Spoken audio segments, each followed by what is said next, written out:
श्री सच्चिदानंद सद्गुरु साईनाथ महाराज की जय। सद्गुरु श्री साईनाथुनि शरद बाबूजी की जय। సాయి వంటి దైవంబు లేడోయి లేడోయి, ప్రజలందరి నోట సాయి నామం పలకాలి, సర్వత్రా సాయి రూపం రంజిల్లాలి, ముజ్జగాలు సాయి మహిమతో ముప్పిరిగొనాలి. సాయి పదరవళులు మన హృదయ కుహరంలోని నిశ్శబ్ద నిషీధిలో ప్రతిధ్వనించాలి. ప్రణవనాద వీచికల్లా సాయి జ్ఞాన సౌరభాలు సర్వత్రా వ్యాపించాలి. ఆ సుజ్ఞాన సౌరభాల ఆస్వాదనలో మన మనసులు మత్తెక్కాలి. సాయి ప్రేమామృత ధారలు అంతటా నిరంతరం వర్షించాలి. ఆ ప్రేమామృత ధారలలో తడుస్తూ, ఆ జ్ఞాన సౌరభాల మత్తులో ఆనందంగా నర్తిస్తూ సాయి వంటి దైవంబు లేడోయి లేడోయి అని అందరూ ఏకకంఠంతో గానం చేయాలి. అదే నా ఆశ, ఆశయం, ఆకాంక్ష. అదొక మధుర స్వప్నం. ఆ స్వప్న సాఫల్యం కోసం శ్రీ సాయినాథుని అనన్య ప్రేమతో, ఆర్ద్రతతో ప్రార్థించటమే మనం చేయగలిగింది, చేయవలసింది. Shri Babuji.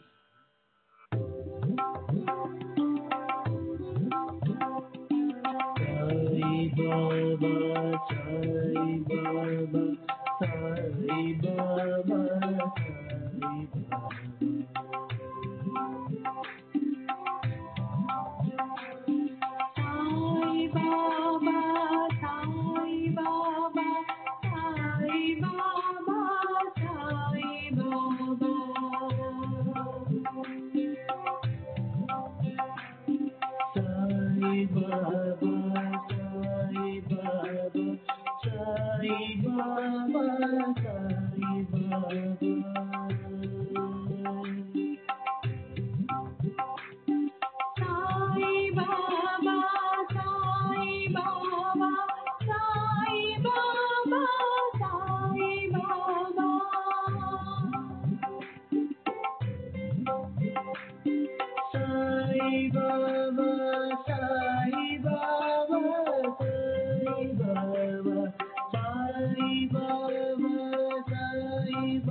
Baba, Sai Baba, Sai Baba, Sai Baba.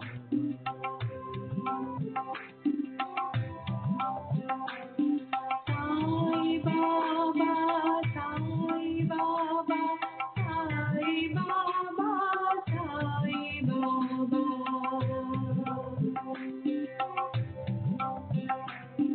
Sai Baba, Sai Baba, Sai Baba, Sai Baba.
Sai Baba, Sai Baba, Sai Baba, Sai Baba.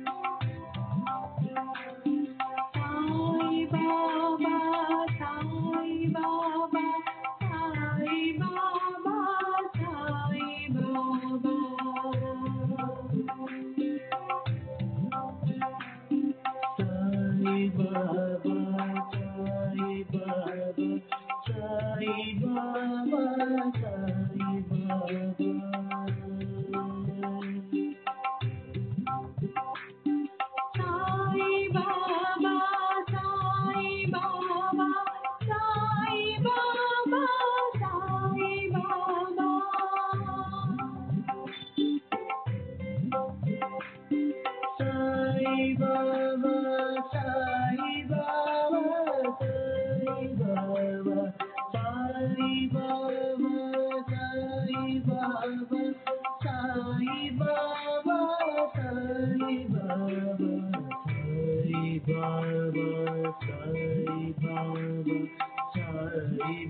Baba, Sai Baba, Sai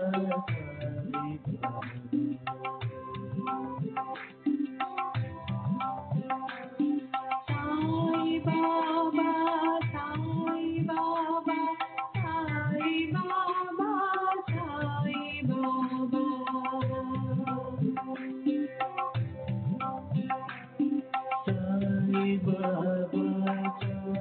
Baba, Sai Baba, Sai Baba, Sai Baba. Sai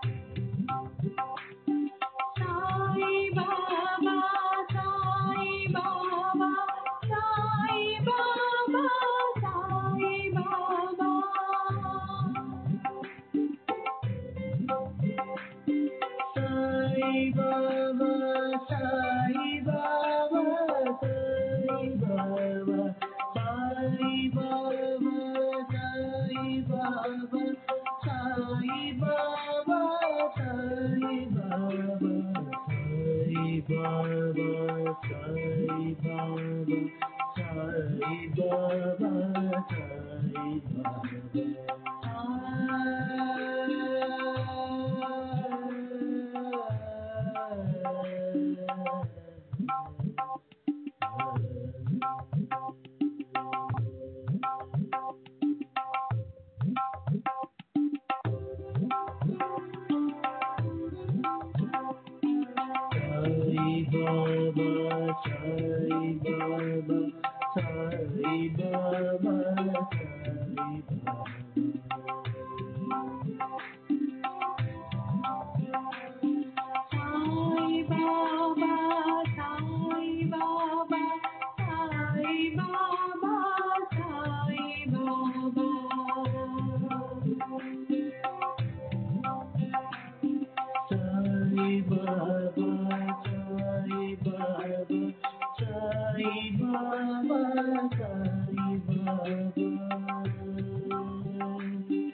Baba, Sai Baba, Sai Baba, Sai Baba,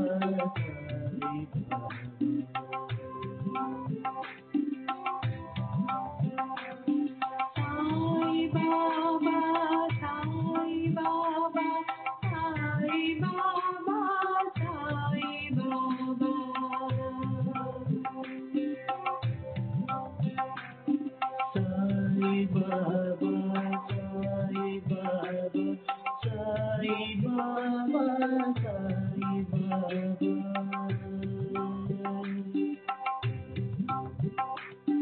Sai Baba, Sai Baba, Sai Baba, Sai Baba, Sai Baba,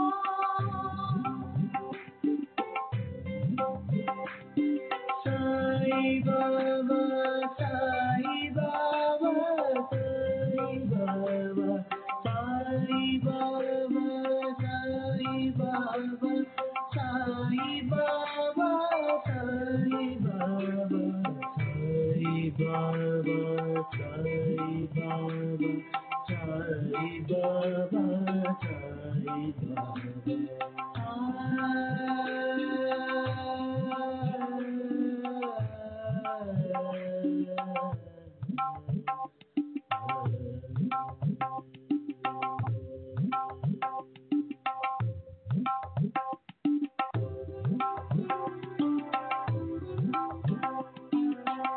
Sai Baba, Sai Baba, Sai Baba, Sai Baba, Sai Baba, Sai Baba.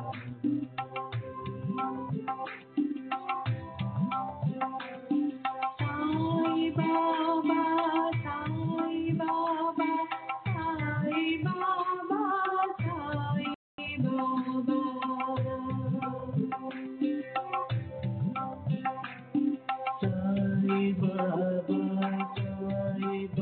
Baba, Sai Baba, Sai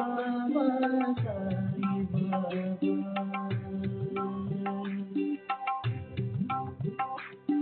Sai Baba,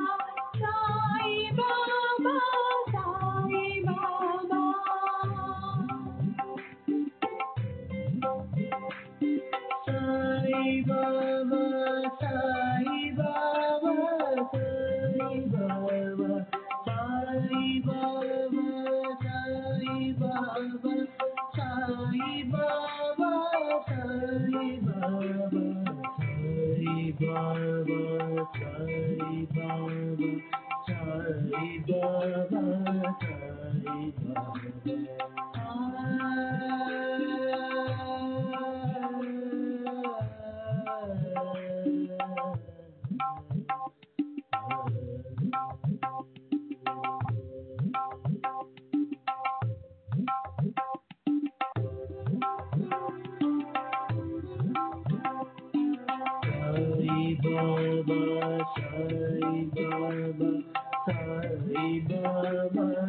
Baba, Sai Baba, Sai Baba, Sai Baba, Sai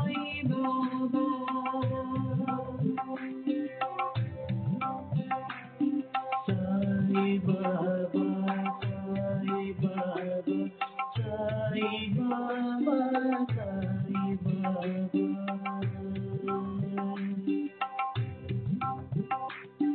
Sai Baba, Sai Baba, Sai Baba,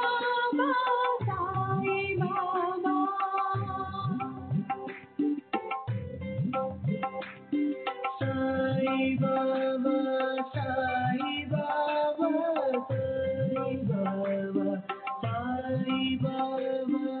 Sai Baba, Sai Baba, Sai Baba, Sai Baba, Sai Baba, Sai Baba, Sai Baba, Sai Baba, Sai Baba, Sai Baba.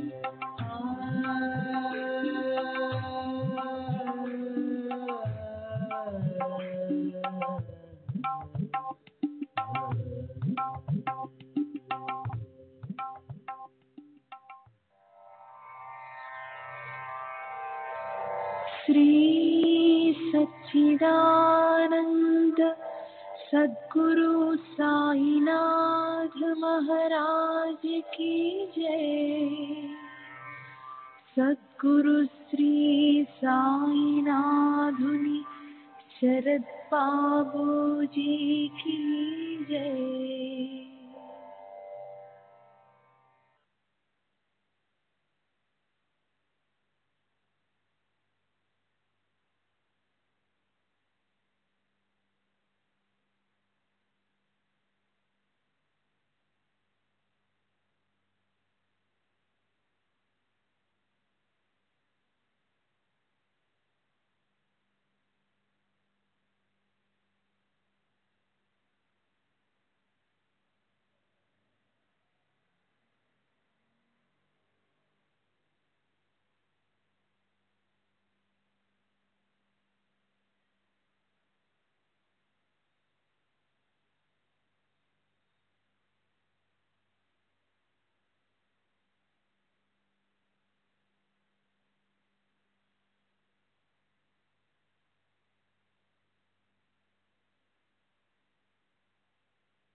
Shri सच्चिदानंद सद्गुरु सद्गुरु साईनाथ महाराज की जय। सद्गुरु श्री साईनाथुनि शरद बाबूजी की जय।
श्री सच्चिदानंद सद्गुरु साईनाथ महाराज की जय।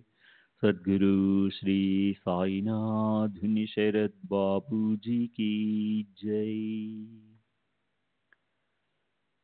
శ్రీ సాయినాథాయ నమః.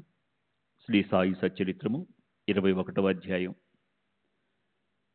గత అధ్యాయాంతంలో చెప్పిన విధంగా ఠాకూర్ రాజులకు మహాపురుషుని దర్శనం కలిగిన విషయాన్ని ఏకాగ్ర మనసుతో శ్రవణం చేయండి. వక్త చెప్పిన మాటలు చెవిన పడగానే శ్రోతల మనసులో ఆనందంతో ఊగి శరీరం రోమాంచితం అవ్వకపోతే ఆ మాటల వలన ఏం ప్రయోజనం? అవి వ్యర్థమే. ఆ శ్రవణంతో శ్రోతలు కరిగిపోకపోతే, బాష్పాలతో వారి కంఠం గద్గదమై నయనాల నుండి ప్రేమానందాశ్రువులు ప్రవహించకపోతే ఆ మాటలు వ్యర్థమే. బాబా యొక్క వాణి మనోహరం, వారి ఉపదేశ పద్ధతి అలౌకికం, వారి ప్రతి మాటలోనూ క్రొత్తదనం ఉంటుంది. నేను వారి చరణాలలో మస్తకాన్ని ఉంచుతున్నాను. భాగ్యం ఉదయించకపోతే సాధు సత్పురుషులతో కలయిక ఏర్పడదు. వారు ఎంతో సమీపంలో ఉన్న పాపులకు కనిపించరు. ఈ సిద్ధాంతాన్ని నిరూపించడానికి ఏ దేశ విదేశాలకు వెళ్ళవలసిన అవసరం లేదు. నేను నా అనుభవాన్ని శ్రోతలకు చెప్తాను. పీరు మౌలానా అన్న ప్రసిద్ధుడైన సిద్ధుడు బాంద్రా పట్టణంలో ఉండేవాడు. హిందువులు, పారసీకులు, ఇతర మతాల పండితులు కూడా అతని దర్శనానికి వచ్చేవారు. అతని వద్ద యూనుస్ అనే సేవకుడు ఉండేవాడు. నేను పట్టణంలో న్యాయాధీశునిగా ఉండగా అతడు నన్ను పీరు మౌలానా దర్శనానికి రమ్మని ఎంతగానో బలవంత పెట్టేవాడు. అక్కడికి గుంపులు గుంపులుగా వేలాది జనం వస్తుంటారు. ఆ జనంలోకి వెళ్ళి మన గౌరవాన్ని ఎందుకు పోగొట్టుకోవాలి అన్న ఆలోచనలతో నేను దర్శనానికి ఎప్పుడూ వెళ్ళలేదు. మన నీడకి మనం భయపడినట్లుగా దురదృష్టం అడ్డుపడింది. అలా అనేక సంవత్సరాలు గడిచిపోయినవి. నాకు అక్కడి నుండి బదిలీ అయింది. తర్వాత శుభ సమయం వచ్చి షిరిడీతో శాశ్వత సంబంధం ఏర్పడింది. తాత్పర్యం, సత్పురుషులతో సమాగమం అభాగ్యులకు లభించదు. ఈశ్వరుని కృప ఉంటేనే అది సుగమం. లేకపోతే ఆ యోగం దుర్లభం. ఈ విషయంలోని మొదటి కథను శ్రోతలు ఇప్పుడు శ్రద్ధగా వినండి. ఈ సత్పురుషుల వ్యవస్థ అనాది కాలం నుండి ఎలా గుహ్యంగా ఉందో గమనించండి. వారు సమయానుకూలంగా, అవసరాలకు అనుగుణంగా వారికి నచ్చిన ప్రదేశాలలో తమ కార్యాలను సాధించుకోవడానికి అవతరిస్తారు. వారు పరస్పరం అభిన్నులు. దేశం, కాలం, వస్తువు వేరుగా ఉన్నా ఒకరి మనోగతాలు మరొకరు సంపూర్ణంగా తెలుసుకుంటారు. అలా లోపల వారంతా ఒక్కటే. ఒక సార్వభౌముడు రాజ్యంలో అక్కడక్కడ స్థావరాలను ఏర్పరిచి వాటిలో అధికారులను నియమించి సంక్షేపాన్ని గమనించేలా, అట్లే స్వానంద సామ్రాట్టు అక్కడక్కడ ప్రకటమై తన రాజ్య శకటాన్ని కనబడని పగ్గాలతో గుప్తంగా నడిపిస్తాడు. ఒకసారి ఒక ఆంగ్ల విద్యా విభూషితుడు బిఏ పట్టభద్రుడు క్రమక్రమంగా అభివృద్ధి చెంది పేరు పొందిన అధికారి అయ్యాడు. తర్వాత మమల్తదారై ఆ పైన ఎదుగుతూ ఎదుగుతూ ప్రాంతాధికారి అయ్యాడు. అప్పుడు దైవవశాత్తు అతనికి సాయిబాబా సాన్నిధ్యం లభించింది. ఈ ఉద్యోగాలు, పదవులు, గౌరవ మర్యాదలతో కూడుకున్నవి మరియు దూరపు కొండల వలె బాగానే కనిపిస్తాయి. కానీ దగ్గరికి వెళ్తే ఏవేవో చెట్లతో నిండి ఉంటాయి. పూర్వపు మంచి రోజులు పోయాయి. అప్పుడు అధికారంతో ఉన్న పదవులను కోరుకునేవారు. ప్రజలు కూడా అధికారులను గౌరవించేవారు. అలా వారు పరస్పరం ఆనందంగా ఉండేవారు. ఇప్పటి పరిస్థితి అడగకండి. సుఖంగా ఉద్యోగం చేసుకునే కాలం పోయింది. ఇప్పుడు బరువు బాధ్యతలు బాగా పెరిగాయి. డబ్బుకు కొరత లేకుండా శ్రమ తప్పదు. పూర్వం మమల్తదారును, ప్రాంతీయ అధికారులను గౌరవించేవారు. బాగా శ్రమపడి ఉద్యోగం చేసినా పదవులకు పూర్వం ఉన్న వైభవం ఇప్పుడు కనిపించడం లేదు. చాలా డబ్బు ఖర్చు పెట్టి బాగా విద్య అభ్యసించినా అధికార పదవి రాదు. మొదట బిఏ కావాలి. తర్వాత నెలకు 30 రూపాయల జీతంపై గుమస్తా అవుతాడు. ఇది వారి పరిస్థితి. తర్వాత కొండలపైకి వెళ్ళి భూమి కొలతలు కొలిచే వారి మధ్య ఉండి పని నేర్చుకోవాలి. పరీక్ష పాస్ కావాలి. అటుపైన ఎవరైనా ఉద్యోగులు స్వర్గస్థులైతే వారి చోటు ఖాళీ అయినప్పుడు ఆ పదవి వస్తుంది. ఇక ఈ ఊకదమ్ముడు జాలిస్తా ఊరికే వ్యర్థంగా వాగడం ఎందుకు? ఒక గృహస్థుడికి సాయిబాబాతో ఎలా కలయిక ఏర్పడిందో వినండి. బెళగాం వద్ద వడగాం అనే గ్రామానికి సర్వేయర్లు వచ్చి మకాన్ చేశారు. ఆ గ్రామంలో ఉన్న ఒక మహాత్ముని దర్శనానికి వెళ్ళి అతని చరణాలపై సరస్సు నుంచి అతని ఆశీర్వాదాన్ని, అనుగ్రహాన్ని పొందారు. ఆ మహాత్ముని చేతిలో నిశ్చలదాసు రచించిన విచార సాగర్ అన్న గ్రంథం ఉంది. అప్పుడు అతడు దానిని చదువుతున్నాడు. కొంత సమయం అయ్యాక సర్వేయర్ వెళ్తానని చెప్పి బయలుదేరుతుండగా ఆ సాధువు సంతోషంతో ఆ గృహస్థంతో ఏం చెప్పాడో వినండి. సరే, ఇప్పుడు వెళ్ళు, కానీ ఈ గ్రంథాన్ని పఠించు. దాంతో నీ మనోభీష్టం తీరుతుంది. బాగా గుర్తుంచుకో, నీవు తర్వాత నీ పని మీద ఉత్తర దిశగా వెళ్ళినప్పుడు నీ మహాభాగ్యం వలన దారిలో ఒక మహాపురుషుని దర్శనం కలుగుతుంది. ఆ తర్వాతి మార్గాన్ని నీకు వారు చూపిస్తారు. నీ మనసుకు స్థిరత్వాన్ని కలిగిస్తారు. నీకు ఉపదేశం చేసి ఆత్మజ్ఞానాన్ని కలిగిస్తారని చెప్పారు. ఆ గృహస్థునికి అక్కడ పని ముగిసి అక్కడి నుండి జున్నూరుకు బదిలీ అయింది. నాన్హేఘాట్ అను కొండను ఎక్కవలసిన కష్టం ఎదురైంది. అక్కడి దారి అత్యంత కఠినమైనది. ఏనుబోతు పైన కొండ ఎక్కాలి. ఏనుబోతు ఒకటే అక్కడ వాహనం కనుక ఎక్కడానికి దానినే తీసుకొచ్చారు. పెద్ద అధికారి అయితే గుర్ర బండో లేక మోటారు దొరుకుతుంది. కానీ అప్పుడు అతనికి ఏనుబోతుతో తన అవసరం తీర్చుకోవాల్సి వచ్చింది. నడకతో కొండ ఎక్కడం అశక్యం. ఏనుబోతు తప్ప వేరే సదుపాయం లేదు. అదే నానేఘాట్ కొండ ఎక్కే అపూర్వ వాహనం యొక్క ప్రత్యేకత. అప్పుడు ఆ గృహస్థు ఆలోచించి ఏనుబోతుపైన జీను వేసి దానిని తయారు చేసుకుని దానిపై శ్రమపడుతూ కూర్చున్నాడు. సవారీ బాగానే ఉన్నా ఏనుబోతు వంటి అపూర్వమైన వాహనంపై కొండ ఎక్కడం, ఎగుడు జిగుడు నేల మూలాన కుదుపులకు వెన్నునొప్పి వచ్చింది. ఆ ప్రయాణం ఎలాగో సాగింది. జొన్నర్లోని కార్యక్రమం పూర్తయింది. అక్కడి నుండి బదిలీ అయి మకాం మారింది. అతనికి కళ్యాణ్కు బదిలీ అయి నానా చందోర్కర్ను కలుసుకోవడం సంభవించింది. సాయినాథుని కీర్తిని విని వారిని దర్శించుకోవాలని బుద్ధి పుట్టింది. ఆ మరునాడే శుభ సమయం వచ్చింది. నానా చందోర్కర్ షిరిడి యాత్ర ప్రయాణానికి సిద్ధమై నా వెంట నువ్వు కూడా యాత్రకు రా. ఉభయలో వెళ్ళి బాబా దర్శనం చేసుకుని వారికి ప్రణమిల్లి అక్కడ 1-2 రోజులుండి తిరిగి కళ్యాణ్కి వచ్చేద్దాం అని చెప్పాడు. కానీ ఆ రోజు ఠాణా పట్టణంలో సివిల్ కోర్టులో ఒక కేసుకు అతడు హాజరు కావాల్సి ఉండి చందోర్కర్ వెంట వెళ్ళలేకపోయాడు. కేసు విషయం సమర్థులైన సాయిబాబా చూసుకుంటారు. వారి దర్శనం చేసుకోవాలన్న నీ కోరిక తీరుతుంది అని నానా బలవంత పెట్టాడు. కానీ అతనికి అది నచ్చొద్దు. కేసు తారీఖు తప్పిపోతుందని అతని భయం. నొసట వ్రాసింది తప్పుతుందా? నానా చందోర్కర్ అతనికి పూర్వపు అనుభవాలను తెలియజేసి సాయి దర్శన కాంక్ష మనసులో ఉంటే విఘ్నాలు ప్రక్కకు తొలగిపోతాయని చెప్పాడు. కానీ అతనికి విశ్వాసం కలగలేదు. అతని స్వభావానికి నానా ఏం చేయగలడు? కేసు విషయం ముందు తెలుసుకుని ఆ బాధను వదిలించుకోవాలని అతడు ఠాణాకు వెళ్ళాడు. చందోర్కర్ షిరిడీకి బయలుదేరి బాబా దర్శనం చేసుకుని వెలుగుకు తిరిగి వచ్చేశాడు. ఇక్కడ ఠాణాలో జరిగిన వింత.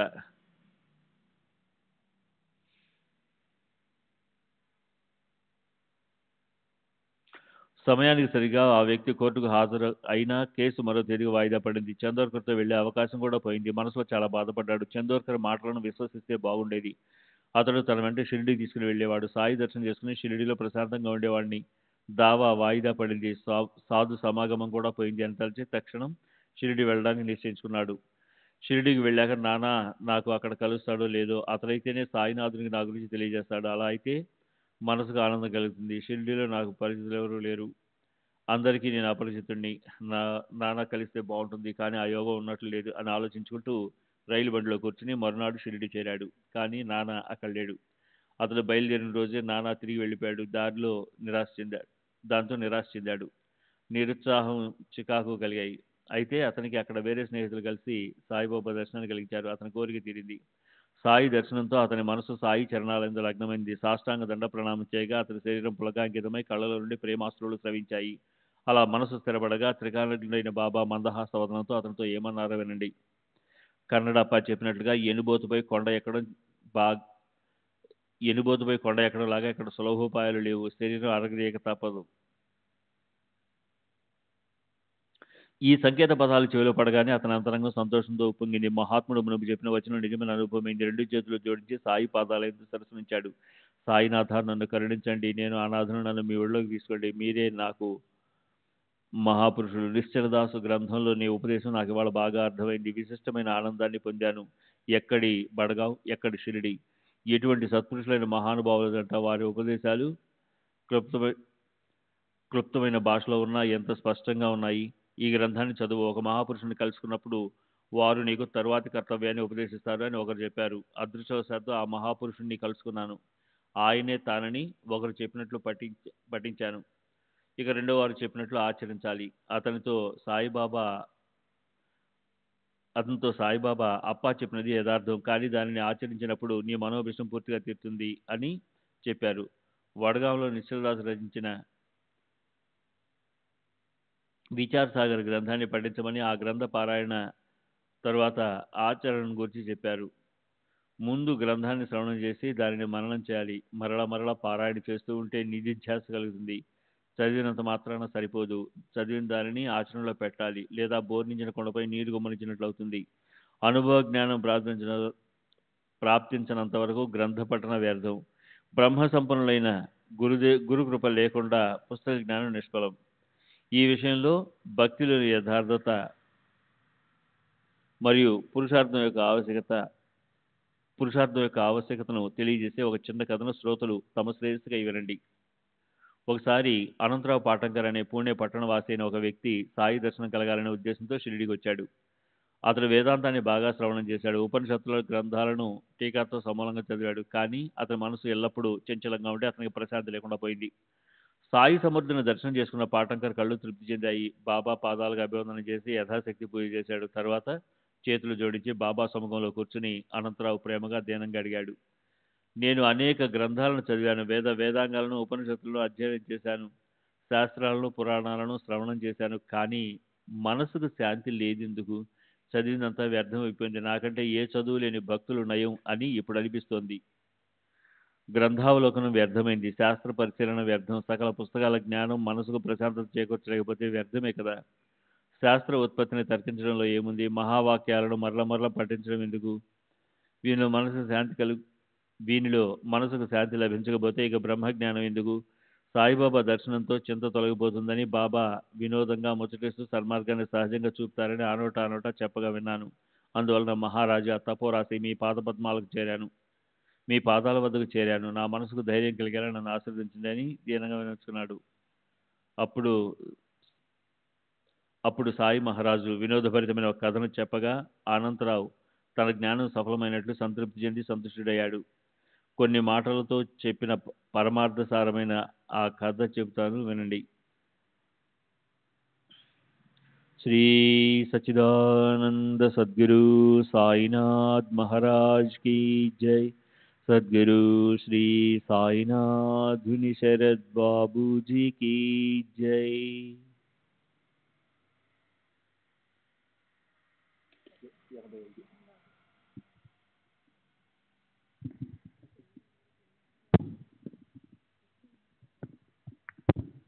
श्री सच्चिदानंद सद्गुरु साईनाथ महाराज की जय। सद्गुरु श्री साईनाथ धुनि शरद बाबू जी की जय।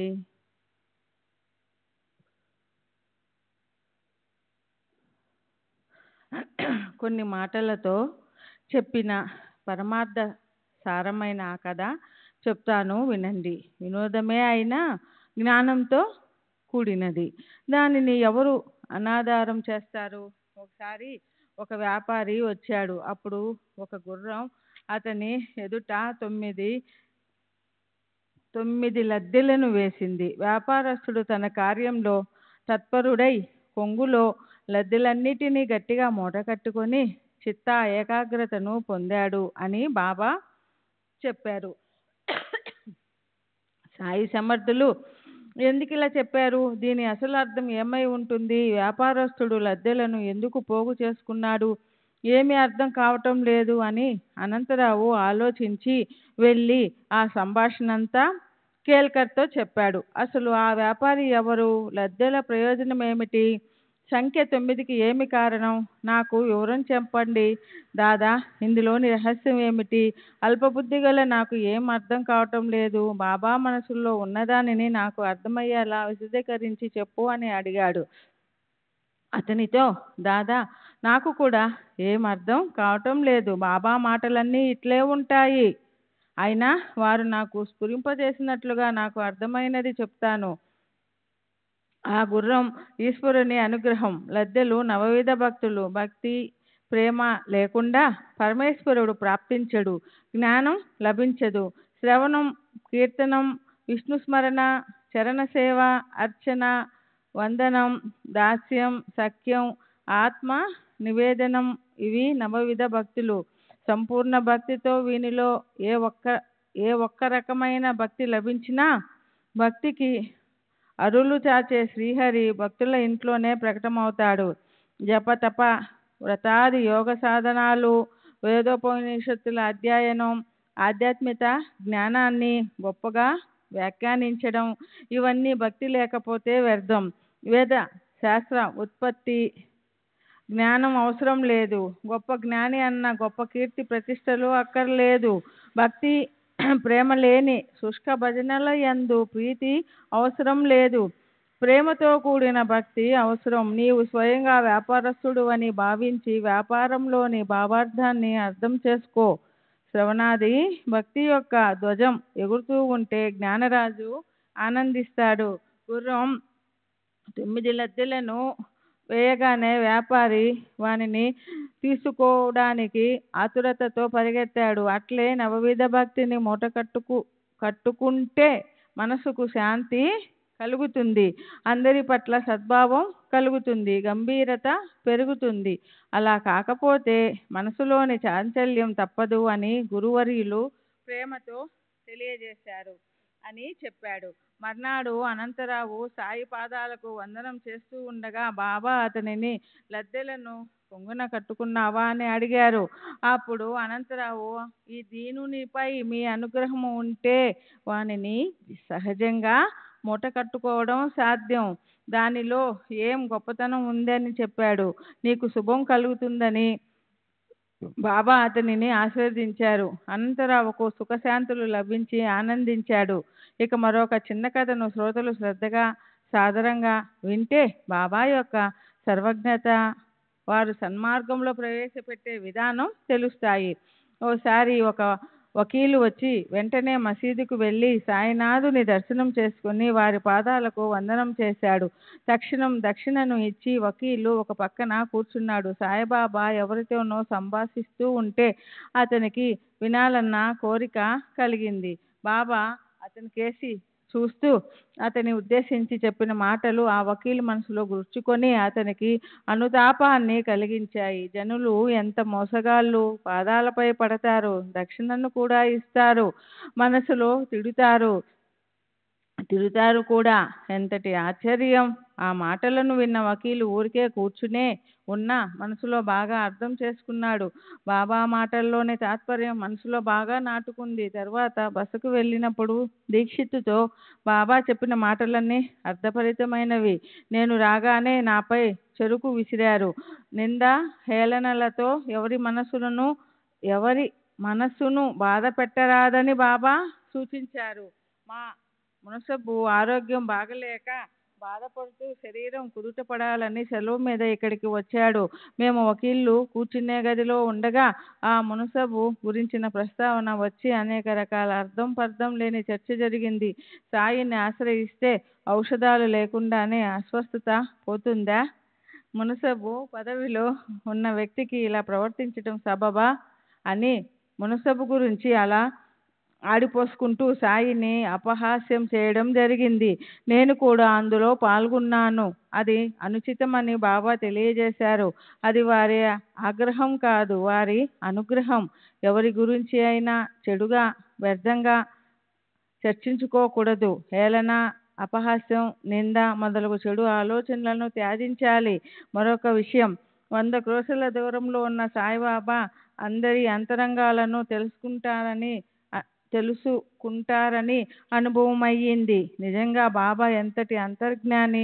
మరొక విషయం నిశ్చయమయ్యింది. పర్వతాల వంటివి ఎన్ని అడ్డం ఉన్నా వారి దృష్టికి ఏవి అడ్డు తగలవు అని బాగా దృఢమయ్యింది. ఎంతో రహస్యంగా ఉన్నవి కూడా వారికి తేటతెల్లం.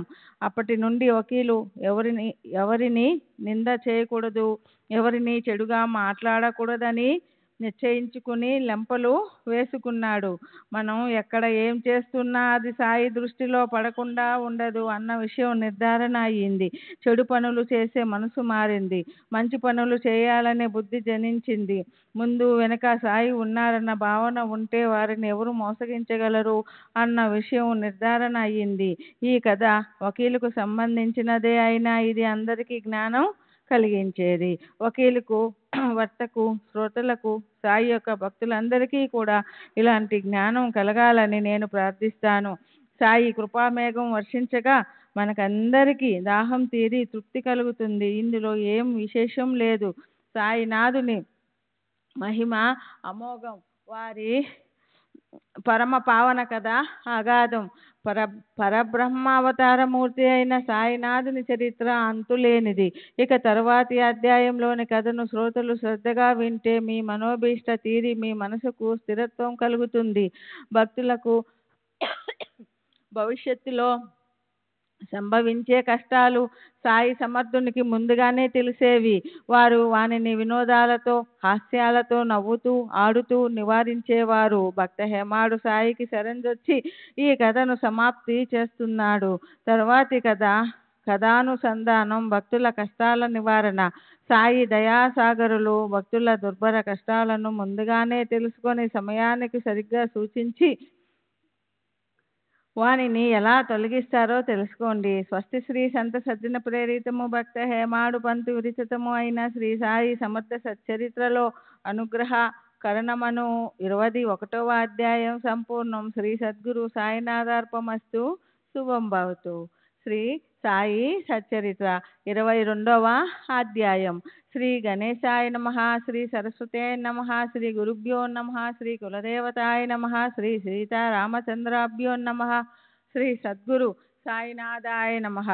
జయ సద్గురు ఆనంద ఘన జ్ఞానస్వరూప పరమ పావన జయ జయ భవ భయ నివారణ కలిమల దహన పరిపూర్ణ మీరు ఆనంద సాగరం. మీలో లేచే అనేక ఆలోచన తరంగాలు కూడా మీరే అయ్యి మీ భక్తులను అనుగ్రహిస్తారు. మసక చీకటిలో పాముగా కనిపించినది వెలుతురులో త్రాడు. అంధకారాన్ని ప్రకాశాన్ని రెంటిని ఉత్పన్నం చేసేది మీరే. సర్పం అనే భ్రమను కలిగించేది, అది త్రాడు అని తెలిపేది మీరే. భయాన్ని కలిగించేది, దానిని తొలగించేది మీరే. మొదట పూర్తిగా అంధకారం ఉన్నప్పుడు పాము లేదా త్రాడు లేదు. అక్కడ భ్రమ కలగడానికి ఆస్కారం లేదు. ఏ ఆకారంలోని నిరాకారం మీరే. నిరాకారం ఆకారం దాల్చి అది కొద్ది వెలుతురులో సర్పంలా భాసిస్తుంది. ఆ భాసనకు కారణం కూడా మీరే. ఇలా కనిపించకపోవడమనే మీ అంతఃకరణ వృత్తిలోని ఆనంద ప్రభావం, భావభావారహిత స్వభావం ఎవరికీ అంతుపట్టదు. ఈ కారణంగానే శృతులు మౌనం వహించాయి. అనేక ముఖాలు గల ఆదిశేషుడు కూడా మీ స్వరూపాన్ని తెలుసుకోలేక మీ స్తుతి చేయలేకపోయినప్పుడు నేనెంతటి వాణ్ణి బాబా? మీ స్వరూప దర్శనం తప్ప నా మనసుకు మరేది రుచించదు. మీ రూపాన్ని కళ్ళెదుట నిలుపుకొని ధ్యానించాలని అనిపిస్తుంది. పరమ సుఖాన్ని పొందడానికి శుద్ధ జ్ఞానమూర్తి అయిన మీ చరణాలు తప్ప మాకు వేరే గతి లేదు. మీ నిత్య వైభవం ఎంత గొప్పది! మీ దర్శనానికి అనేక భక్తులు వచ్చి మీ పాదాలలో శిరస్సును ఉంచి ప్రేమగా ఆత్మానందాన్ని దోచుకుంటారు. మీ పాదాలు ఎటువంటివి? శాఖా చంద్ర న్యాయం వలె పాదాంగుష్టాన్ని పట్టుకొని కూర్చొని మీ దర్శన అభిలాషతో వచ్చిన వారి కోరిక తీర్చుతారు. కృష్ణపక్షంలోని అమావాస్య నాటి అంధకార రాత్రి గడిచిపోగానే చంద్రుని దర్శనం కలుగుతుందని అందరికీ సహజంగా ఆశ ఉంటుంది. కృష్ణపక్షం రాత్రి గడవగానే చంద్రదర్శనం కోసం ఆశతో జనులు ఆకాశం వైపు పశ్చిమ దిక్కుకు దృష్టి సారిస్తారు. అట్లే మీరు ఎడమ తొడ పైని కుడి కాలు వేసుకొని కూర్చొని ఉన్నప్పుడు భక్తుల ఆ కోరికను మీ పాదాల వద్ద తీర్చుతారు. ఎడమ చేతి చూపుడు వ్రేలు మరియు మధ్య వ్రేలుతో మీ కుడి కాలి బొటన వ్రేలును పట్టుకొని ఉన్నప్పుడు రెండు వ్రేలు మధ్యన ఉన్న కాలి బొటన వ్రేలి గోరు విధియ చంద్రుని వలె ప్రకాశిస్తూ కనిపిస్తుంది. చంద్ర దర్శనానికి చాలా కుతూహలంగా ఉన్న ఆకాశాన చంద్రుని దర్శనం కాదు. అయినా తెలిసిన వారు చెట్టు యొక్క రెండు కొమ్మల మధ్య నుండి చూడాలని చెప్తారు. ఇలా ఈ రెండు కొమ్మల మధ్య నుండి చూస్తే చంద్రుని దర్శనం అవుతుంది. సన్నని గీత వలె కనిపించినా చంద్రుని దర్శన పిపాస తీరుతుంది. బొటన వ్రేలి మహిమ ధన్యం. బాబా స్వయం వేణుమాధవుడై గంగా యమునులను ప్రకటింపజేసి దాసగని సంతుష్టపరిచారు. దాసగను ప్రయాగ తీర్థంలో స్నానానికి వెళ్ళడానికి బాబా అనుమతిని వేడగా వారు నా యొక్క బొటన వ్రేలు ప్రయాగ అని తెలుసుకొని ఇక్కడే స్నానం చెయ్యి అని చెప్పారు. బాబా అలా చెప్పగా దాసగను బాబా పాదాలపై శిరస్సునుంచగా అప్పుడు అక్కడ గంగా యమున ఉభయ నదులు నీరు ప్రకటమయ్యింది. ఈ సందర్భంలో దాసగను రచించిన స్వయంగానం చేసిన అగాధ శక్తి అకటిత లీల అన్న అందమైన పద్యాన్ని వినాలన్న కుతూహలం గల శ్రోతలు ఈ సాయి సచరిత్రలోని చతుర్థాధ్యాయాన్ని మరలా చదివితే కొత్తదనం కనిపిస్తుంది. శాఖా చంద్ర న్యాయానుసారం చూపుడు వ్రేలు మధ్య వ్రేలు రెంటిని కాలి బొట్టన వ్రేలిపై ఉంచి సాయి మాత భక్తులకు సులభోపాయాన్ని చూపారు. నిరభిమానంగా ఉంటూ సర్వప్రాణుల ముందు నమ్రతగా తల వంచి ఒక్క అంగుష్ట ధ్యానం చేయడం భక్తికి సులభ సాధనం. శ్రీ సచ్చిదానంద సద్గురు సాయినాథ్ మహారాజ్ की जय. सद्गुरु श्री साईनाथुनि शरद बाबू जी की जय. श्री सच्चिदानंद सद्गुरु साईनाथ महाराज की जय. सद्गुरु श्री साईनाथुनि शरद बाबू जी की जय. ఇప్పుడు పూర్వ కథానుసంధానం బాబా భక్తులను అనుగ్రహించిన కథ అయింది. తరువాత అపూర్వమైన చరిత్ర శ్రవణాన్ని శ్రద్ధగా చేయండి. బాబా కారణంగానే షిరిడి అతి పవిత్రమైన పుణ్యక్షేత్రమైంది. పుణ్యాన్ని కోరుకునే సద్బుద్ధి గల యాత్రికులు అక్కడికి అహోరాత్రులు వస్తుంటారు. సాయి రూపంలో కల్పవృక్షం ప్రత్యక్షంగా షిరిడీలో అవతరించిందని తమ అనుభవాలతో ప్రత్యక్షంగానో లేక పరోక్షంగానో తెలుసుకుంటారు. బాబా పేదవారినైనా శ్రీమంతునైనా సమానంగా చూస్తారు. అద్భుతమైన లీలను చూపి భక్తులకు శ్రేయస్సును కలిగిస్తారు. అమితమైన వారి ప్రేమను, స్వాభావికమైన జ్ఞాన సంపదను, సర్వాత్మక భావాన్ని అనుభవించిన వారు ధన్యులు. బాబా ఒకప్పుడు దృఢమైన మౌనధారణలో ఉండేవారు. అదే వారి బ్రహ్మవాఖ్యానం. మరొకప్పుడు చిదానంద ఘనులై భక్తులతో పరివేష్టితులై ఉండేవారు. ఒకప్పుడు గూఢార్థ ధ్వనితో అర్థం కాకుండా మాట్లాడటం, మరొకప్పుడు వినోదంగా పరిహాసమాడటం, ఒకప్పుడు సందిగ్ధత లేకుండా ఉండటం, క్రోధంతో మండిపడటం, ఒకప్పుడు భావగర్భితంగా, ఒకప్పుడు వివేకంగా, ఒకప్పుడు నిశ్చయపూర్వకంగా అనేకులకు అనేక రకాలుగా ఉపదేశాలను ఇచ్చేవారు. ఆ విధంగా సాయి సమర్థుల ఆచరణ వాక్కుకు మనోబుద్ధులకు అతీతమైనది. ఆలోచనలకు అందనిది, జ్ఞానాతీతమైనది. వారిని ఎంత చూసినా, వారి మాటలను ఎన్ని విన్నా తృప్తి కలగదు. వారితో ఎంత సంభాషించినా తనివి తీరదు. మనసుకు భరించలేనంత ఆనందం కలుగుతుంది. పర్జన్యదారులను లెక్క పెట్టవచ్చు, పెనుగాలిని మూట కట్టవచ్చు, కానీ సాయి యొక్క చమత్కారాలను ఎవరూ తూచగలరు. ఇక తరువాతి కథ. సాయికి భక్తులను సంరక్షించటంలో ఉన్న చింతను మరియు వారు భక్తుల కష్టాలను నివారించటం గూర్చి స్వస్థచిత్తులై వినండి. బాబా భక్తుల గండాలను తెలుసుకుని సమయానికి సరిగ్గా వారికి ధైర్యాన్నిచ్చి వారి కష్టాలను నివారించి వారిని తమ పాదాల చెంత స్థిరపరిచేవారు. వారు ఎప్పుడూ భక్తులకు శ్రేయస్సును కలిగించటంలోనే తత్పరులై ఉంటారు. ఈ విషయంలో శ్రవణంలో ఉత్సుకత ఉన్న మీకు ఒక కథ ఆనందాన్ని కలిగిస్తుంది. సాయి సమాగమంలోని సుఖాన్ని పెంచుతుంది. భక్తులకు శ్రద్ధను కలిగిస్తుంది. హీనులు గాని, దీనులు గాని, పేదవారు గాని సాయి కథల యందు భక్తి శ్రద్ధలు కలుగుతాయి. ప్రతి క్షణం సాయినామాన్ని జపించే వారిని సాయి తీరానికి చేర్చుతారు. కాకాసాహెబు మిరీకరు అహ్మద్ నగర్ పట్టణ నివాసి. ప్రభుత్వం ప్రసన్నమై అతనికి సర్దార్ పదవి ప్రదానం చేసింది. అతని కుమారుడు కూడా కర్తవ్య తత్పరుడు. కోపర్గాం అమలుదారుగా ఉండగా చితిలీకి పర్యటనకు వెళుతూ బాబా దర్శనానికి షిర్డీకి వచ్చాడు. మసీదుకు వెళ్ళి బాబా చరణాలపై శిరస్సు నుంచాడు. అక్కడ క్షేమ సమాచార వార్తలు జరుగుతున్నాయి. అప్పుడు భక్తులు బాగా ఉన్నారు. మాధవరావు కూడా ఆ సమీపంలో ఉన్నాడు. విశేషమైన ఆ కథామృతాన్ని శ్రద్ధగా సేవించండి. బాబా భక్తజనులకు భవిష్యత్తులో జరిగే కష్టాలను సూచించి వారిని తప్పించుకునే ఉపాయాలను కూడా తెలిపి వారిని రక్షించటం గొప్ప చమత్కారం. బాబా మిరీకరును విచిత్రంగా, ఇది మన ద్వారకామాయి, నీకు తెలుసా అని ప్రశ్నించారు. బాలాసాహెబ్కు అసలు అర్థం కాలేదు. అప్పుడు బాబా, ఇదిగో చూడు, ఇదే ద్వారకామాయి, ఇదే మన ద్వారకామాత. మసీదులోని ఈమె ఒడిలో కూర్చున్న బిడ్డలను నిర్భయులను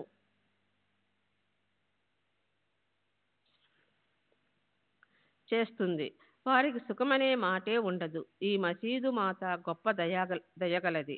భావికులకు అమాయకులకు తల్లి. ఎవరు ఏ అపాయాలలో చిక్కుకున్నా ఈమె వెంటనే రక్షిస్తుంది. ఒక్కసారి ఈమె ఒడిలో కూర్చున్నారా వారి కష్టాలు తొలగిపోతాయి. ఈమె నీడలో విశ్రమించిన వారు సుఖాల ఆసనాన్ని అధిష్ఠిస్తారు. ఈమెయే ద్వారవతి అని చెప్పి బాబా అతనికి విభూతినిచ్చి తను అభయహస్తాన్ని అతని శిరస్సుపై ఉంచారు. మిరీకర్ వెళ్ళిపోవటానికి బయలుదేరాడు. మిరీకరును మరొక ప్రశ్న అడగాలని బాబా అతనిని, నీకు పొడుగాటి బాబా యొక్క విశేషం తెలుసా అని కుడి మోచేతి క్రింద ఎడమ చేతిని ఉంచి కుడి చేతిని త్రిప్పుతూ, ఇది ఇలా భయంకరంగా ఉంటుంది, కానీ అది మనల్ని ఏం చేయగలదు? మనం ద్వారకామాయి బిడ్డలం. ఊరికే చూడటమే గాని ఆమె వింత చర్య ఎవరికీ అర్థం కాదు. రక్షించటానికి ద్వారకామాయి ఉండగా సర్పం ఎలా చంపగలదు? రక్షించే వారి శక్తి ముందు చంపేవారి శక్తి ఏ పాటిది అని అన్నారు. బాబా ఈ సందర్భంలో ఈ విషయాన్ని ఎందుకు చెప్పారు, దీనికి మిరీకరుకు ఏమిటి సంబంధం అని అందరికీ జిజ్ఞాస. కానీ బాబాను ప్రశ్నించే ధైర్యం లేదు. చితలికి వెళ్ళటానికి ఆలస్యమైపోతుందని మిరీకర్ బాబా చరణాలకు నమస్కరించి క్రిందకు దిగాడు. అతని వెంట మాధవరావు ఉన్నాడు. ఇద్దరూ మండప ద్వారం వద్దకు వెళ్ళారు. బాబా మాధవరావును ఒక్క క్షణం ఇటురా అని వెనుకకు పిలిచారు. శ్యామ, నువ్వు కూడా ప్రయాణమై అతని వెంట వెళ్ళి చితిలీలో పర్యటించిరా, బాగా సరదాగా ఉంటుంది అని చెప్పారు. వెంటనే శ్యామ కిందకి దిగి మిరీకర్ వద్దకు వచ్చి, నేను మీ వెంట మీ టాంగా బండిలో చితిలీకి రావాలి అని అన్నాడు. ఇంటికి వెళ్ళి వెంటనే తయారై వస్తాను. మీ వెంట చితిలీ వెళ్ళమని బాబా చెప్పారు అని అన్నాడు. అతనితో మిరీకరు, చితిలీ వరకు అంత దూరం మీరు వచ్చి ఏం చేస్తారు?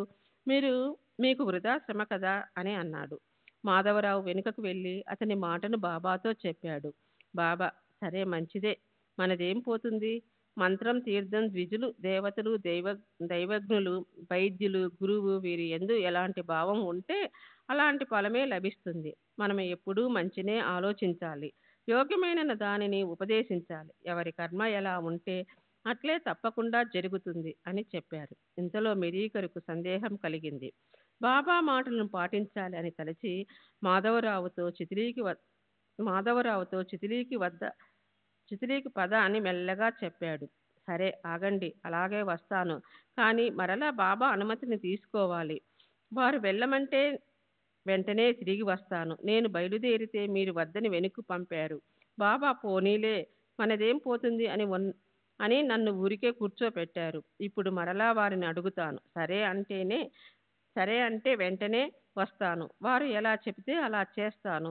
నేను వారి ఆజ్ఞను పాలించే దాసుణ్ణి అని చెప్పి బాబా వద్దకు వెళ్ళి, మిరీకర్ నన్ను తన వెంట చితిలీకి రమ్మంటున్నాడు, మీ ఆజ్ఞ కోరుతున్నా అని అన్నాడు. బాబా నవ్వుతూ, సరే, అతడు తీసుకుని వెళితే నువ్వు వెళ్ళు. ఈమె పేరు మసీదు మాయి, తన మాటను నిలబెట్టుకోదా? ఈ తల్లి చాలా దయాళువు. ఈమెకు బిడ్డలపై అత్యంత ప్రేమ. కానీ బిడ్డలకు విశ్వాసం లేకపోతే వారిని ఎలా రక్షిస్తుంది అని అన్నారు. మాధవరావు సాయి పాదాలకు వందనం చేసి టాంగాలో ఎక్కటానికి మిరీకర్ వద్దకు వెళ్ళాడు. అలా ఆ ఉభయులు చితిలీకి వెళ్ళారు. అక్కడ విచారించగా రావలసిన అధికారులు రాలేదని తెలిసి నిశ్చితంగా కూర్చున్నారు. వారికి మారుతి దేవాలయంలో బసను ఏర్పాటు చేశారు. వెంటనే వారిద్దరూ అక్కడికి వెళ్ళారు. రాత్రి 1 జాము గడిచింది. అంటే 10 గంటలై పోయింది. జంకానా పరుపు తలగడ వేసుకుని దీపం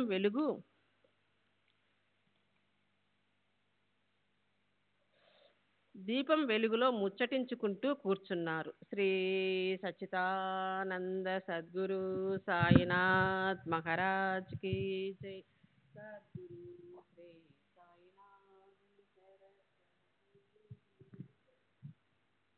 శ్రీ సచ్చిదానంద సద్గురు సాయినాథ్ మహారాజ్ కీ జై.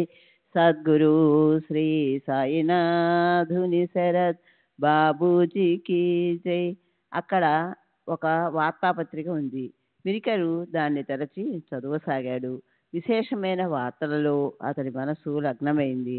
అప్పుడు ఒక విచిత్రం జరిగింది. ఒక భయంకర సమయంలో ఒక సర్పం ఎక్కడి నుండి ఎలా వచ్చిందో తెలియదు. ఎవరికంటా పడకుండా చుట్టుకొని కూర్చుంది. మిరీకరు నడుము వరకు మెత్తగా ఉన్న దుప్పటిపై నిర్భయంగా హాయిగా కూర్చొని ఉంది. అది అక్కడికి మెల్లమెల్లగా వచ్చినప్పుడు సరసరమని కాగితం చప్పుడు అయింది. కానీ ఆ శబ్దం సర్పానిదే అని ఎవరూ ఊహించలేదు. ఇంతటి భయంకరమైన పరిస్థితిలో మిరీకరు వార్తాపత్రికలో నిమగ్నమై ఉన్నాడు. కానీ నౌకరు మనసులో ఆలోచన తరంగాలు లేచాయి. శబ్దం ఏమై ఉంటుంది, ఎక్కడ నుండి వచ్చింది అని దీపాన్ని కాస్త పైకి ఎత్తేసరికి పొడుగాటి మహారాజును చూచాడు. చూడగానే గాబరాగా పాము అని మెల్లగా అరిచాడు. మిరీకరుకు ధైర్యం సడలి శరీరమంతా కంపించిపోయింది. మాధవరావు కూడా చకితుడై, బాబా, ఏమిటి ఇలా చేశావు? లేని విఘ్నాన్ని కలిగించావేమిటి? ఇప్పుడు దీనిని తొలగించు అని మొరపెట్టుకున్నాడు. ఆ అవస్థను చూసి ఎవరి చేతికి ఏది దొరికితే దాన్ని పుచ్చుకొని జనం చప్పుడు చేయకుండా పరుగున వచ్చారు. ఆ పాము మెల్లమెల్లగా నడుము క్రింద నుండి జారుకోవడం కనిపించింది. అది సర్పమా, మూర్తిభవించిన అనర్థం దిగుతున్నట్లు అనిపించింది. చూస్తుండగానే ఆ గ్రహణం వదిలింది. పైకి లేచిన కర్రలు టపటపమని ఆ పాముపై పడగానే అది ముక్కలైపోయింది. ఆ విధంగా ఆ అరిష్టం తొలగింది. ఇదంతా చూచి మిరీకర్ హృదయంలో సాయి సమర్థునిపై అత్యంత ప్రేమ ఉప్పొంగింది. అతని దుఃఖం తొలగిపోయింది. కళ్ళ నుండి ప్రేమాశ్రువులు ప్రవహించసాగాయి. ఎంతటి అరిష్టం తొలగిపోయింది. బాబాకి ఇదంతా ఎలా తెలిసింది? గండం గడిచిపోయింది. సమయానికి సరిగ్గా సూచించి వద్దంటున్న శ్యామను సమయానికి పంపి టాంగాలో కూర్చోబెట్టారు. వారి మనసులో ఎంతటి దయ, వారి సర్వజ్ఞత ఎటువంటిది! భవిష్యత్తులో రానున్న చెడును గ్రహించి ఎంత చక్కగా తెలియజేశారు. వారి దర్శనంలోని మహత్యాన్ని చూపారు. మసీదు యొక్క మహత్యాన్ని మనసులో నాటారు. వారి ప్రేమను సహజమైన లీలలతో నిదర్శనం ద్వారా తెలియజేశారు అని తలపోశాడు. ఒకసారి నానా డేంగాలే అన్న ఒక గొప్ప జ్యోతిష్యుడు శ్రీమంతుడైన బుట్టితో ఏమన్నాడో వినండి. ఈరోజు మీకు చాలా అశుభం. మీకు గండం ఉంది. చాలా జాగ్రత్తగా ఉండాలి. అయినా ధైర్యం వహించండి. డేంగలే అంత అలా చెప్పగా పాపం బాబూసాహెబ్ మనసులో చింతపట్టుకుంది. మాటి మాటికి అదే ఆలోచనతో మనసుకు అశాంతి. సమయం అసలు గడవలేదు. తరువాత రోజు వెళ్ళే వేళకు భక్తులు మసీదుకు బయలుదేరారు. బాబూసాహెబ్ నానా మొదలగు వారు వెళ్ళి బాబా వద్ద కూర్చున్నారు. వెంటనే బాబా బుట్టిని, ఈ నానా ఏమంటున్నాడు? నిన్ను చంపాలని చూస్తున్నాడా?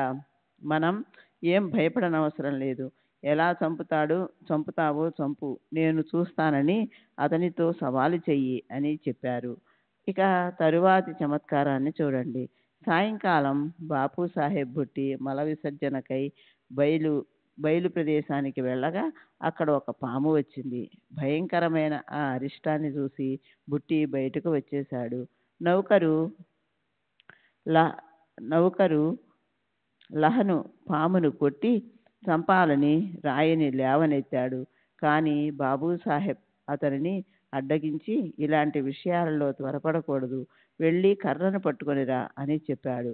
కర్ర కోసం అతడు వెళ్ళగా పాము గోడపైకి ఎగబ్రాకి పోతూ అకస్మాత్తుగా జారి క్రిందపడి సరసరా ఒక రంధ్రంలోకి దూరిపోయింది. అది అలా అక్కడ నుండి తప్పించుకొని పోయింది. దానితో దానిని చంపవలసిన అవసరం తప్పింది. బుట్టికి బాబా మాటలు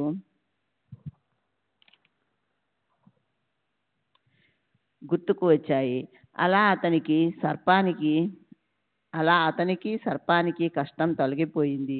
సాయి సన్నిధిలోని వైభవాన్ని భాగ్యం కొద్దీ తమ కళ్ళతో చూచిన వారు ఎన్నటికీ మర్చిపోలేరు. ఇటువంటి అనేక అనుభవాలను కలిగించి బాబా భక్తుల మనసులను ఆకర్షించేవారు. వారిని వర్ణించాలంటే ఆ వర్ణన ముగిసిపోదు, కానీ కాగితాలు సరిపోవు. ఇటువంటిదే మరొక కథ. రాత్రి 2వ జాములో చావడియందు బాబా ఎదుట ప్రత్యక్షంగా జరిగింది వినండి. కోపర్గాం తాలూకాలోని కొరాలే అన్న గ్రామంలోని అమీర్ శక్కర్ అను వ్యక్తికి వంశపారంపర్యంగా వచ్చిన పంట భూములున్నాయి. అతనికి సాయి పాదాలయందు భక్తి. అతడు కసాయి జాతికి చెందినవాడు. దళారీ వ్యాపారం చేసేవాడు. అతనికి బాంద్రాలో బాగా పలుకుబడి ఉంది. అతను కానీ అత్యంత బలమైన కష్టం వచ్చి చాలా బాధపడ్డాడు. కష్టాలు వచ్చి పడ్డప్పుడు దేవుడు గుర్తుకు వస్తాడు. అమీరు తన వ్యాపారాన్ని మానివేశాడు. వ్యవహారాలన్నింటినీ ముగించుకొని షిరిడీకి పరుగు పెట్టాడు. పంచపాండవుల తల్లి కుంతి వనవాసంలోని అజ్ఞాతవాసంలో అనేక రకాల కష్టాలను, అపాయాలను సహించింది. అయినా దేవుణ్ణి కష్టాలనే ప్రసాదించమని ప్రార్థించింది. దేవా పరమేశ్వర, సుఖాలను కోరుకునే వారికి సుఖాలనివ్వు, కానీ నేను నీ నామస్మరణను ఎప్పుడూ మర్చిపోకుండా నాకు నిరంతరం దుఃఖ పరంపరలను ఇవ్వు ప్రభు. ఇదే నేను కోరుకునేది. ఇవ్వాలని ఉంటే ఇదే ఇవ్వు. దీని వలన నీ నామస్మరణ కలుగుతుంది. ఇదే నా కంఠానికి అలంకారం. వక్త మరియు శ్రోతలు ఇలాగే అహర్నిశాలు దీనినే సాయి పాదాల వద్ద కోరుకోవాలి. దేవా, మీ నామాన్ని మర్చిపోకుండా ఎల్లప్పుడూ మీ పాదాల వద్ద ఆశ్రయాన్ని ఇవ్వండి అని. అమీరు బాబాకు నమస్కరించి భక్తిగా బాబా హస్తాన్ని చుంబించాడు. తన వ్యాధిని గూర్చి సవిస్తరంగా మనవి చేసి ఆ దుఃఖం నుండి విమోచనం కలుగు చేయమని ప్రార్థించాడు. అతని సంధివాత రోగం పోయే ఉపాయం చెప్పమని ప్రార్థించాడు. ప్రశాంతంగా చావడిలో ఉండు అని బాబా ప్రత్యుత్తరం ఇచ్చారు. బాబా నియమంగా మసీదు నుండి రోజు విడిచి రోజు రాత్రి చావడికి వచ్చేవారు. అమీర్ అక్కడే ఉండేవాడు. అతడు సంధివాతంతో చాలా బాధపడుతున్నాడు. షిరిడీ గ్రామంలో మరెక్కడైనా సుఖంగా ఉండేవాడు, లేదా కొరాలే వెళ్ళైనా ఉండేవాడు. అక్కడ అతనికి చాలా గౌరవం. చావడి చాలా పురాతనమైనది, క్రింద పైన బాగా శిథిలమైపోయింది. అక్కడ తొండలు, బల్లులు, తేళ్లు, పాములు స్వేచ్ఛగా విహరిస్తుంటాయి. అందులోనే కుష్ఠరోగులు ఉంటారు. అక్కడే కుక్కలు ఎంగిలి మెతుకులు తింటుంటాయి. అమీర్ చాలా ఇబ్బంది పడ్డాడు, కానీ బాబాతో ఏమీ అనలేకపోయాడు. చావడి వెనుక భాగం చెత్తతో నిండిపోయింది. మోకాలి లోతు గోతులు, గోడకు 16 రంధ్రాలు. అక్కడి పరిస్థితిని కుక్కలు కూడా పట్టించుకోవు. అక్కడికి రావడమే వ్యర్థం. పైనుండి వర్షం, క్రింద నేలంతా తేమగా ఎత్తుపల్లాలుగా ఉంది. కల్లోలంగా ఒకటే చలిగాలి. అమీరు మనసులో చింత. శరీరంలోని కీళ్లు పట్టుకొని పోయాయి. గాలివానతో ఆ స్థలం బాగా తడిసిపోయింది. కానీ బాబా వచనాలే ఔషధం. గాలివాన వచ్చిన నేల తడిగా ఎత్తుపల్లాలుగా ఉన్నా సరే ఇక దాని విషయం ఆలోచించనే కూడదు. ఆ ప్రదేశం సందేహాస్పదంగా ఉన్నా అక్కడ అతనికి సాయి సాన్నిధ్యం మహాప్రసాదం. వారి వచనాలే ఔషధం అని తలచి సుఖంగా ఉన్నాడు. చావడి మెట్లెక్కగానే ఎదుటనున్న మధ్య భాగంలో పరుపు పరుచుకొని అక్కడ అమీర్ శక్కర్ 9 నెలలున్నాడు. సంధివాతం అతని శరీరమంతా అలుముకుంది. ఆ జబ్బుకు అక్కడి వాతావరణం విపరీతమైనది. కానీ అతని దృఢ విశ్వాసం కారణంగా అది సరిపోయింది. అతడు 9 నెలలు అక్కడే ఉండాలని బాబా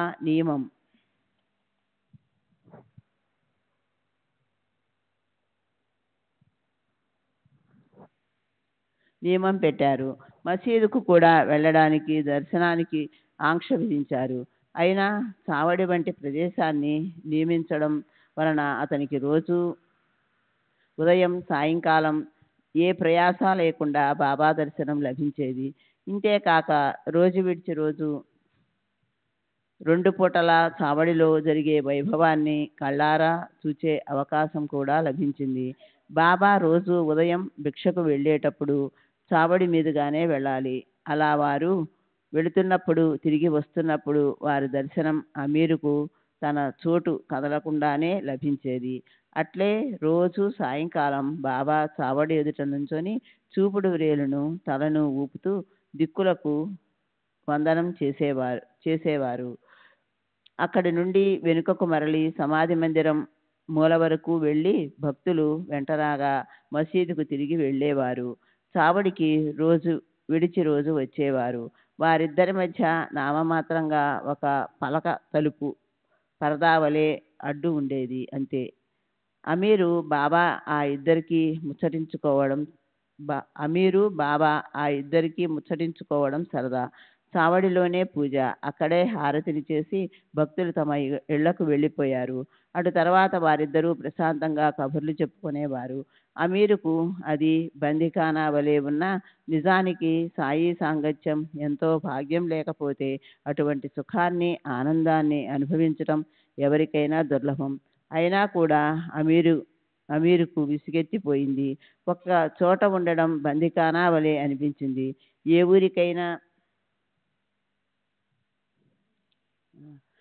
ఊరికైనా వెళదామా అని అనిపించింది.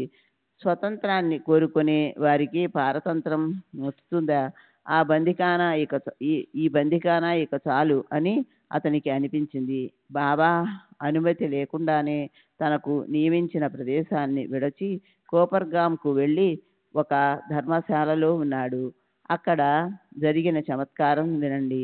చావడానికి సిద్ధంగా ఉన్న ఒక ఫకీరు దాహంతో చాలా బాధపడుతూ ఒక గుక్కెడు నీరు తాగించమని అడిగాడు.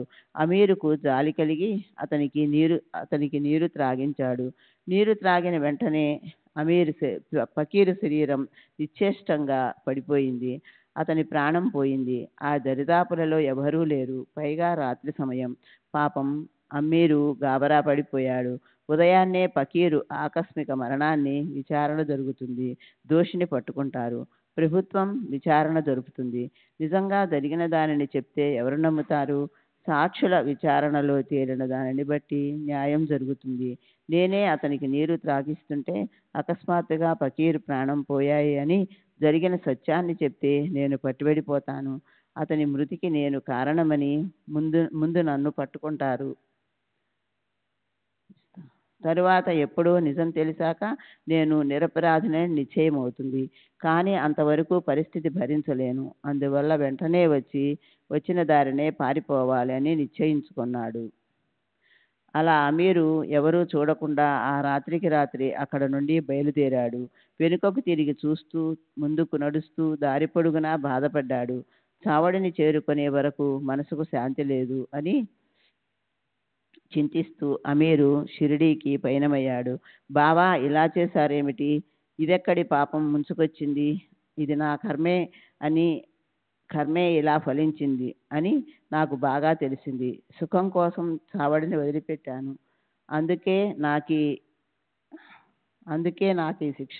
బాబా, ఇప్పుడు నన్ను ఈ కష్టం నుండి బయటకు లాగి తీసుకువెళ్ళి షిరిడీలో పడవేయండి అని అనుకున్నాడు. శ్రీ సచ్చిదానంద సద్గురు సాయినాథ్ మహారాజ్ కీ జై. సద్గురు శ్రీ సాయినాథుని శరత్ బాబూజీ కీ జై. వెంటనే శ్రీ సచ్చిదానంద సద్గురు సాయినాథ్ మహారాజ్ కీ జై.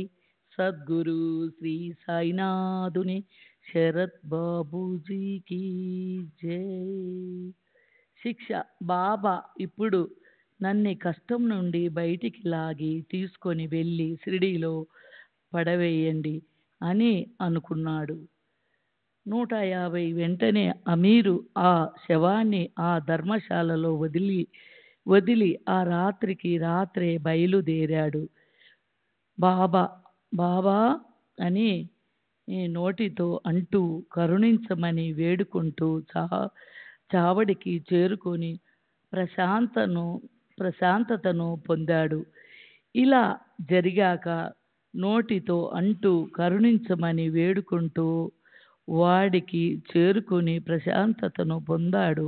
ఇలా జరిగాక అతడు లెంపలు వేసుకొని చెడు మార్గాన్ని వదిలి మంచిగా ప్రవర్తించసాగాడు.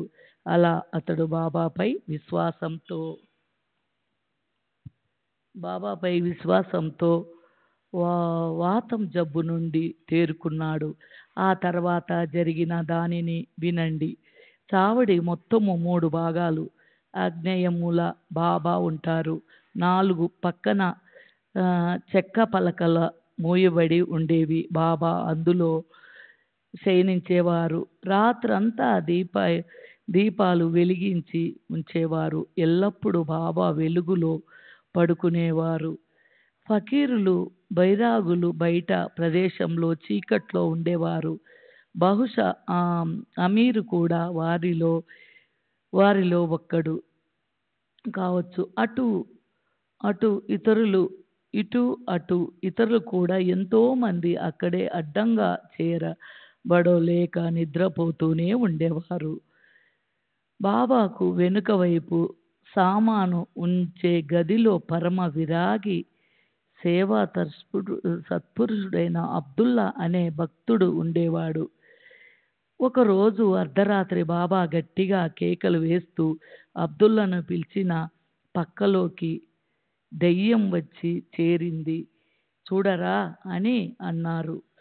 బాబా బిగ్గరగా మరలా పిలవగా అబ్దుల్ దీపాన్ని చేతబుచ్చుకొని వచ్చాడు. బాబా గట్టిగా కేకలు వేస్తూ ఇప్పుడు అది ఇక్కడే ఉండింది కదా అని అన్నారు. అంతా బాగా ఆ, చూశాను, ఇక్కడే నాకేది కనిపించలేదే అని అబ్దుల్ చెప్పాడు. కళ్ళు తెరచి సరిగ్గా చూడరా అని బాబా మరలా చెప్పాడు. అబ్దుల్ అంతా తిరిగి తిరిగి చూచాడు. బాబా తమ సటకాతో నేలపై కొట్టుతుంటే బయట నిద్రపోతున్న జనం మేల్కొని చూడసాగారు.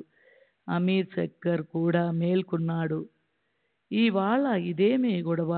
ఈ అర్ధరాత్రప్పుడు మాటి మాటికి సటకా దెబ్బలు ఎందుకబ్బా బాబా? లీలగాని ఎక్కడ నుండో పాము ప్రవేశించింది అని బాబాకు తెలిసిందని అమీర్కు అర్థమైంది. అతనికి బాబా యొక్క స్వభావం బాగా అనుభవపూర్వకంగా తెలుసు. బాబా మాట్లాడే పద్ధతి తెలుసు. పరిస్థితిని అంతా అర్థం చేసుకున్నాడు. భక్తులకు ఏదైనా అరిష్టం సంభవిస్తే బాబా అది తమకే కలిగినట్లు చేస్తారు. బాబా యొక్క ఆ భాష అమీర్కు అవగతము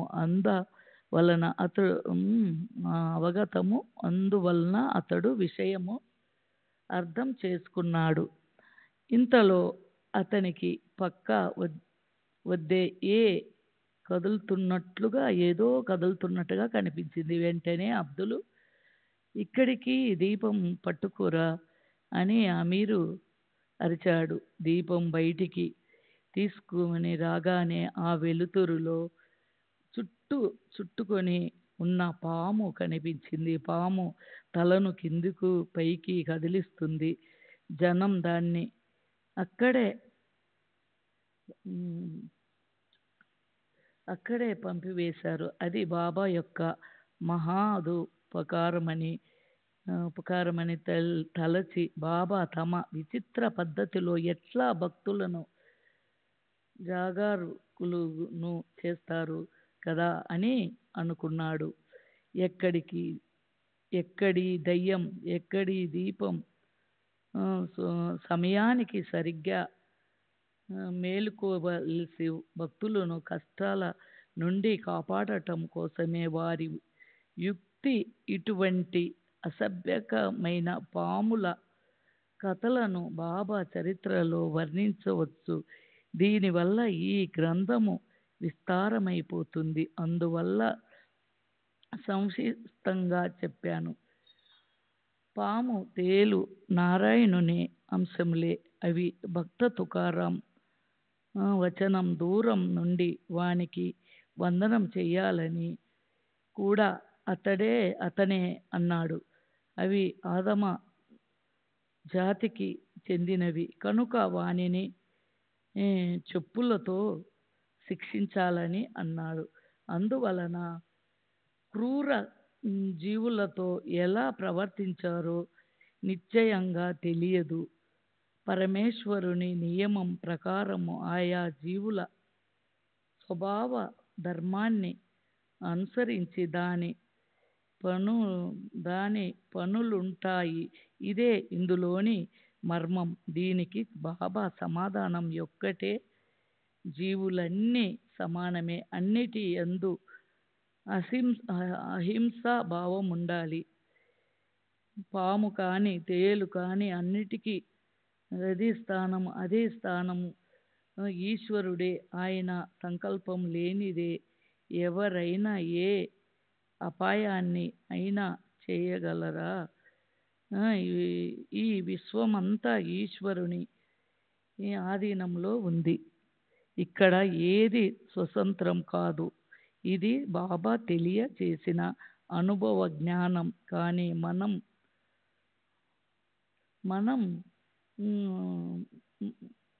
దురభిమానాన్ని వదిలి పెట్టడం.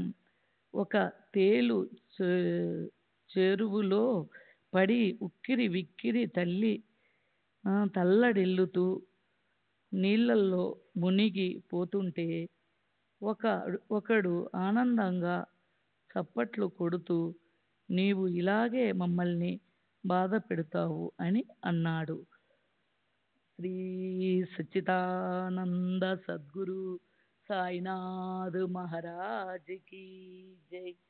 సద్గురు శ్రీ జై సాయినాథుని శరత్ బాబుజీకి జై.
श्री सच्चिदानंद सद्गुरु साईनाथ महाराज की जय.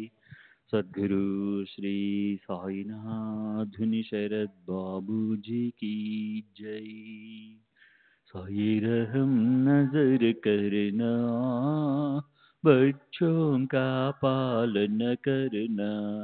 साई रहम नजर करना, बच्चों का पालन करना. जाना तुमने जगत पसार, सब ही झूठ जमाना. जाना तुमने जगत पसार, सब ही झूठ जमाना. साई रहम नजर करना, बच्चों का पालन करना. साई रहम नजर करना, बच्चों का पालन करना. मैं अंधा हूँ बंदा आपका, मुझसे पथ दिखलाना. मैं अंधा हूँ बंदा आपका, मुझसे पथ दिखलाना. साई रहम नजर करना, बच्चों का पालन करना. साई रहम नजर करना, बच्चों का पालन करना. दासगण कहे अब क्या बोलूं, थक गई मेरी रसना. दासगण कहे अब क्या बोलूं, थक गई मेरी रसना. साई रहम नजर करना, बच्चों का पालन करना.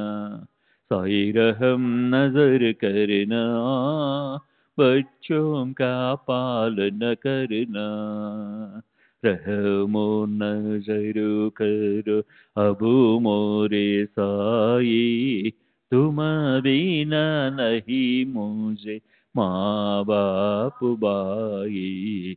रहमो नजर करो, मैं अंधा हूँ बंदा तुम्हारा.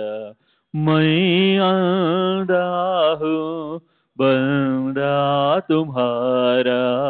मैं ना जानू, मैं ना जानू, मैं ना जानू. अल्लाह इलाही रहमो नजरू करो, रहमो नजरू करो, अबू मोरे साई, तुम बिना नहीं मुझे माँ बाप बाई। रहमो नजरू करो, काली जमाना मैंने गमाया, काली जमाना मैंने गमाया, साथी आखिर का, साथी आखिर का, साथी आखिर का, तुम बिना कोई। रहमो नजरू करो, रहमो नजरू करो, अबू मोरे साई, तुम बिना नहीं मुझे माँ बाप बाई। रहमो नजरू करो, अपने मस्जिद का झाड़ू गणो है, अपने मस्जिद का झाड़ू गणो है, मालिक हमारे, मालिक हमारे, मालिक हमारे, तुम बाबा साई। रहमो नजरू करो, रहमो नजरू करो, अबू मोरे साई, तुम बिना नहीं मुझे माँ बाप बाई। रहमो नजरू करो। श्री सच्चिदानंद सद्गुरु साईनाथ महाराज की जय। सद्गुरु श्री साईनाथ निशरद बाबू जी की जय।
श्री सच्चिदानंद सद्गुरु साईनाथ महाराज की जय। सद्गुरु श्री साईनाथुनि शरद बाबू जी की जय।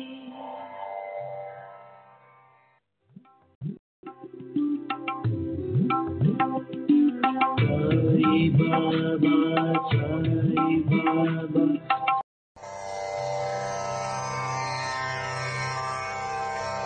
श्री सच्चिदानंद सद्गुरु साईनाथ महाराज की जय। सद्गुरु श्री साईनाथुनि शरद बाबू जी की जय।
Baba, Sai Baba, Sai Baba, Sai Baba.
Sai Baba, Sai Baba.